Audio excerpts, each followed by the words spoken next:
COVID-19, the infectious disease that has taken thousands of lives in America alone. Some people may not understand the magnitude of this pandemic and how it's taken. I don't 100% blame them. It's hard to see things that doesn't 100% affect you. Today I will have Alex Salas bring some perspective. Alec has lost not one, but 3 family members due to COVID-19. This is his story. Alec has always been mindful of diseases such as Ebola and the swine flu during their respective time. COVID-19, however, was different.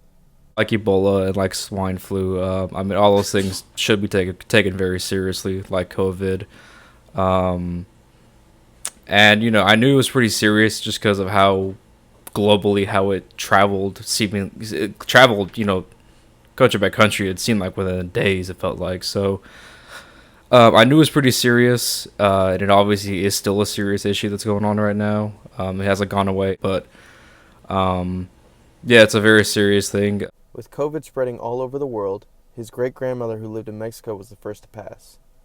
It was my great grandmother who got it first. I believe she was living in Mexico at the time.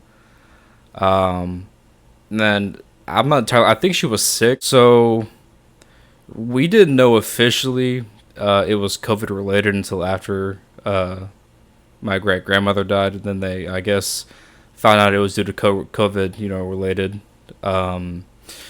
So she was there. I'm not sure how long she was sick for, but I know once they had left to come back here, she died maybe a day or two after they had left. Her brothers Nueve and Raul, soon after visiting, found out they had COVID.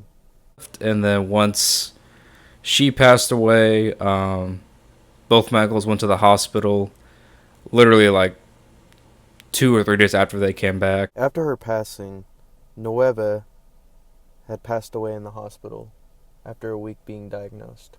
And Nueve is the first one. He passed away. I want to say he was in the hospital for maybe a week or two, trying to fight it off as best he could. And obviously it didn't work out.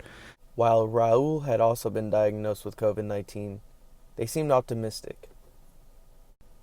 Unfortunately, he did not make it. Doing well for a little bit, but the damage had already been done. There was nothing they could really do at that point. No, they were at least in their early 70s, and my great-grandmother was late 80s. I want to say she was over 90. But they were in their, I think, mid to late 70s. And they're related to me. I guess they're my great uncles in that sense because they're my grandfather's brothers. So I guess great uncle is the right term. Not really sure, but I just always view them as uncles. That's how everyone viewed them. So in the midst of a pandemic, the Salas family was able to host a virtual memorial. However, not being able to see his family, Alec never got to feel the shared emotions. if you're watching it online and streaming it, it's kind of, I personally don't feel like I get that kind of closure. I'd rather be there in person, but obviously in these times it's hard to do that. But I just feel like if you're there in person, you get much more of a closure feeling to it. Where there is death, there is unity. While the passing of 3 loved ones weighs so heavily on the Salas family, they were grateful to connect again and share memories of the ones that passed.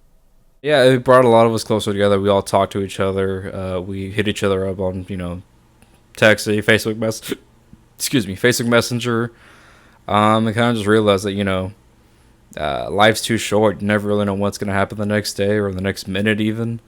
And just always reach out to your loved ones, and always take the opportunity to talk with people that you care about and enjoy that, because you truly really don't know, especially in these times where you just really don't know what's going to happen the next minute, it seems like. So yeah, we all talked, and it brought us closer together. This isn't a message to wear a mask or follow guidelines. This is a story, a non-fictional story that has real people, real lives, and real emotions tied to it.